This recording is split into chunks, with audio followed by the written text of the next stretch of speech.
Imagine a time when the Olympic Games, that grand celebration of human achievement, were exclusively for men.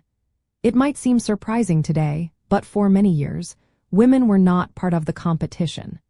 So, how did this change, and which sports first opened their doors to female athletes, paving the way for the incredible equality we see in sports today?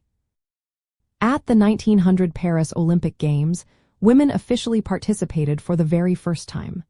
The pioneer sports that welcomed them were tennis, golf, sailing, croquet, and equestrian events.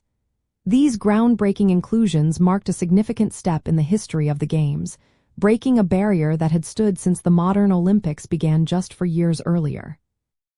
The initial choices were largely influenced by the social conventions and prevailing attitudes of the era.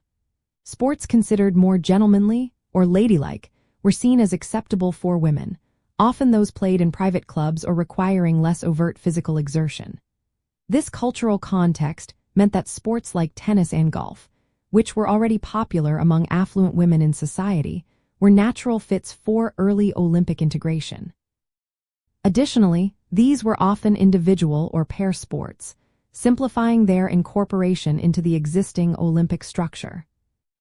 While the number of female athletes was small at first, just 22 women out of nearly 1,000 participants in 1900, their presence established an undeniable precedent.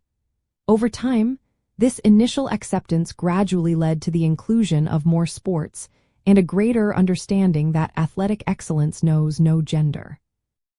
The International Olympic Committee has since made a concerted effort to ensure gender equality, culminating in a nearly 50-50 split between male and female athletes in recent games. It is also fascinating to note that sailing and croquet, though allowing female participants, often saw women competing in mixed events or in competitions that were not always fully recognized as official Olympic events at the time. Tennis and golf, however, had distinct women's competitions and medal ceremonies, clearly cementing their role as true pioneers.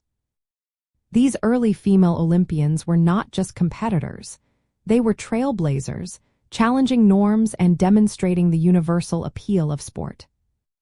These initial opportunities were vital because they began to dismantle deeply rooted societal expectations about women's roles and physical capabilities. By competing, these athletes did more than just play a game. They championed the idea that women belonged on the global sporting stage, inspiring future generations and fundamentally reshaping the Olympic movement into the diverse and inclusive spectacle it is today.